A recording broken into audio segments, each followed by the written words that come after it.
Bonjour et bienvenue. Aujourd'hui, on va explorer un sujet d'actualité brûlant même au Vatican. L'élection du nouveau pape, Léon XIV, et la controverse qui a surgi presque tout de suite. On s'appuie principalement sur une analyse vidéo qui détaille bien ces événements récents. Bonjour, oui, c'est une situation assez particulière. Alors rappelons les faits. Le 8 mai 2025, la fumée blanche. C'était attendu après le décès du pape François, et donc le conclave s'est mis d'accord. C'est le cardinal français Dominique Mamberti qui a fait l'annonce. C'est ça. Sur le balcon de Saint-Pierre, Robert Francis Prévost, américain, 69 ans, de Chicago. Le nouveau pape, Léon XIV. Le 267e souverain pontife. Voilà. Au début, de l'espoir, une nouvelle tête, mais très très vite, une ombre. Une affaire qui ressort du passé. Et c'est là qu'on va essayer d'y voir plus clair ensemble. Absolument. Ce qui est vraiment frappant, c'est de voir comment un événement, vieux de plus de 20 ans en fait, refait surface et vient teinter immédiatement le début d'un pontificat. Surtout à un moment où l'Église catholique, elle cherche à se réformer après des années difficiles, notamment sur les questions d'abus. Oui. Alors, cette controverse, concrètement, c'est quoi? De quoi l'accuse-t-on exactement? Alors, ça remonte à l'époque où Robert Prévost était provincial des Augustins à Chicago. C'était sa charge, quoi.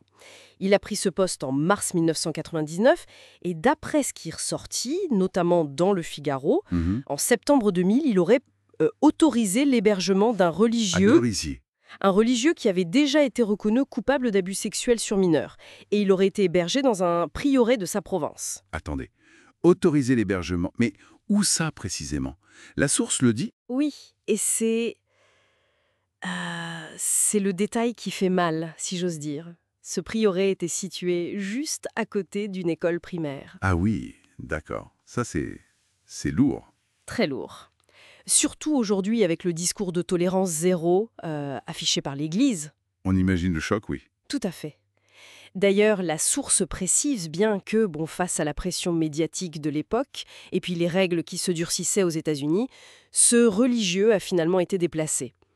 Et plus tard, en 2012, il a été renvoyé de l'état clérical. Réduit à l'état laïque, oui. C'est ça. Mais n'empêche que cette décision initiale de Prévost, en 2000, elle lui explose au visage dès son élection. C'est C'est quand même un contraste assez saisissant, parce que si on regarde son parcours récent, juste avant d'être pape, l'image est quand même très différente, non? On parle de quelqu'un d'assez engagé dans les réformes. c'est- Oui, c'est toute l'ambiguïté. Juste avant le conclave, il était préfet du dicaster pour les évêques. Un poste absolument clé au Vatican. C'est le ministère qui gère les évêques, en gros. Hein. Exactement.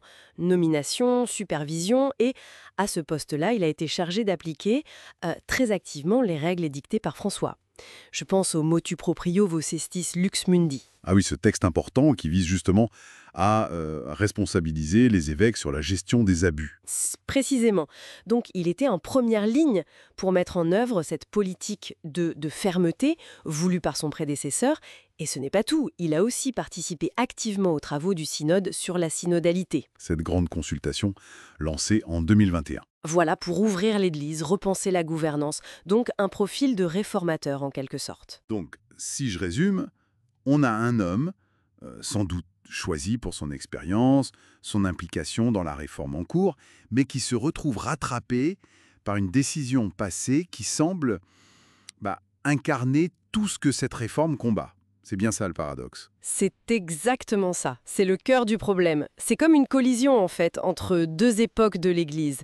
Celle de 2000, avec peut-être une certaine gestion interne, une miséricorde parfois mal placée, disons, et puis l'époque actuelle, où la pression pour la transparence et la tolérance zéro est énorme, à la fois de l'extérieur et de l'intérieur. Et lui, Léon XIV, il est pile à la charnière. Exactement. Pour ceux qui le soutiennent, son travail récent montre qu'il a évolué, qu'il est sincère. Pour les autres, ce passé, ça ne passe pas, ça jette une ombre. Il est donc pris entre deux feux dès le premier jour. Comment il va gérer ça? Enfin, il doit gérer cette crise médiatique énorme et en même temps essayer d'incarner ce renouveau attendu. C'est tout l'enjeu. Et la source pose la question, est-ce qu'il va réussir à naviguer là-dedans? Est-ce qu'il pourra apaiser les critiques, regagner la confiance qui est forcément écornée? Ou est-ce que cette affaire va plomber son pontificat? Ce qui est sûr, c'est que le silence, comme peut-être avant, ça ne semble plus être une option. C'est fascinant comme situation sur la mémoire, la responsabilité, le leadership. Tout à fait.